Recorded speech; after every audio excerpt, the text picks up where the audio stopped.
ఇక next target GHMC. Municipal results తోటి semi-final ముగిసింది. ఇక అసలు సిసలైన మెగా ఫైనల్కు హైదరాబాద్ వేదిక కాబోతోంది. మున్సిపల్ పోరు ముగియడంతో ప్రధాన పార్టీల ఫోకస్ మొత్తం గ్రేటర్ వైపు మళ్ళింది. ఈ ఫలితాలు ఇచ్చిన జోష్ తోటి గ్రేటర్లో మేమే కింగ్ అని ఏ పార్టీకి ఆ పార్టీ ధీమా ప్రకటిస్తోంది. మరి జిహెచ్ఎంసీ విభజనతో మారిన సమీకరణల వేళ ఆ 3 పీఠాలను దక్కించుకోవడానికి పార్టీలు చేస్తోన్న స్కెచ్లేంటి? మున్సిపల్ ఎన్నికల ఫలితాలపై ఆల్ పార్టీస్ హ్యాపీ.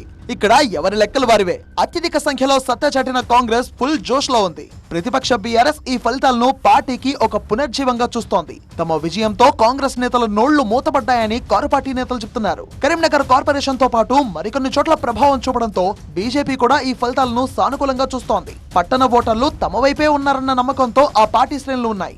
ఈ మున్సిపల్ ఫలితాల ఊపును రానున్న మెగా జీహెచ్ఎంసీ ఎన్నికల్లోనూ కంటిన్యూ చేయాలని 3 ప్రధాన పార్టీలు వ్యూహరచన చేస్తున్నాయి. మున్సిపల్ ఫలితాలు వెలువడిన వెంటనే రాజకీయ వర్గాల్లో చర్చంతా మెగా జీహెచ్ఎంసీ ఎన్నికల చుట్టూనే తిరుగుతోంది. అధికారంలోకి వచ్చినప్పటి నుంచే హైదరాబాద్ పై ఫోకస్ పెట్టింది కాంగ్రెస్. ముఖ్యంగా సీఎం రేవంత్ రెడ్డి గ్రేటర్ హైదరాబాద్ లో పొలిటికల్ వ్యవహారాలను తన కంట్రోల్లోకి తెచ్చుకునేందుకు వ్యూహాలు రచిస్తూనే ఉన్నారు. ఇప్పుడే జీహెచ్ఎంసీని 3గా విభజించిన ప్రభుత్వం అటు జీహెచ్ఎంసీతో పాటు కొత్తగా ఏర్పాటు చేసిన సైబరాబాద్, మల్కాజ్గిరి మున్సిపల్ కార్పొరేషన్లోనూ సత్తా చాటాలని పక్కా ప్రణాళికతో ముందుకు వెళ్తోంది. మొత్తం 300 డివిజన్లకు విస్తరించిన ఈ మహానగర పాలక సంస్థలో 75 నుంచి 80% డివిజన్లను కైవసం చేసుకుంటామని టీపీసీసీ చీఫ్ మహేష్ కుమార్ గౌడ్ ధీమా వ్యక్తం చేస్తున్నారు. మళ్ళీ సార్వత్రిక ఎన్నికల్లో 100కు పైగా సీట్లు గెలిచి తెలంగాణ ప్రజానికంతో శబాషి కొట్టుపించుకునే ప్రయత్నంలో ఉన్నాం. రేపు హైదరాబాద్కి జరగబోయే మెగా జిహెచ్ఎంసీ ఎన్నికల్లో కూడా ఇదే రకంగా 75 నుంచి 80% సీట్లు గెలుచుకుంటాం. రాబోయే రోజుల్లో జరిగే ఎంపీటీసీ, జెడ్పీటీసీ ఎన్నికల్లో కూడా కాంగ్రెస్ పార్టీ విజయ డంకా మోగిస్తుందని చెప్పడానికి ఇవాళ మున్సిపల్లో వచ్చిన తీర్పే గట్టి పునాది. కరీంనగర్ కార్పొరేషన్ ఎన్నికల్లో బీజేపీ అభ్యర్థులు అత్యధిక స్థానాలు కైవసం చేసుకున్నారు. ఇదే ఊపును జీహెచ్ఎంసీ ఎన్నికల్లోనూ కొనసాగిస్తామని ఎంపీ బండి సంజయ్ అన్నారు.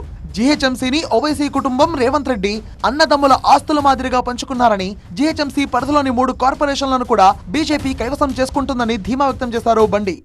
బరాబర్ జీహెచ్ఎంసీ ఎన్నికల్లో ఏవైతే 3 కార్పొరేషన్ చేసినవో ఒక ఎంఏ పార్టీకి రాసిచ్చి ఇంకా 2 మేమే గెలుస్తామని చెప్పి రేవంత్ రెడ్డి గారు వాళ్ళ కాంగ్రెస్ పార్టీ విరవుతున్నది.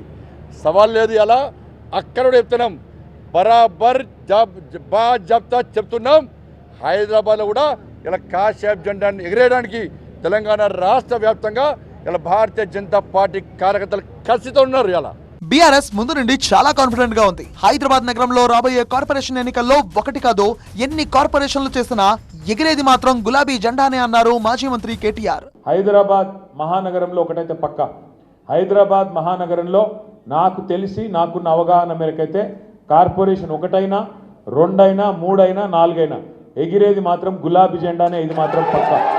మొత్తంగా ఈ ఎన్నికల ఫలితాలు ఎవరికి అనుకూలం, ఎవరికి ప్రతికూలం అన్న దానిపై రాజకీయ విశ్లేషణలు ఎలా ఉన్నా సరే ఫైనల్ రిజల్ట్ పై కొత్త సమీకరణాలు తెరలేపాయి. ఇదే జోష్ ను రానున్న లోకల్ బాడీ ఎన్నికలు, జీహెచ్ఎంసీ ఎన్నికల్లోనూ కంటిన్యూ చేయడానికి వ్యూహాలు రచిస్తున్నాయి.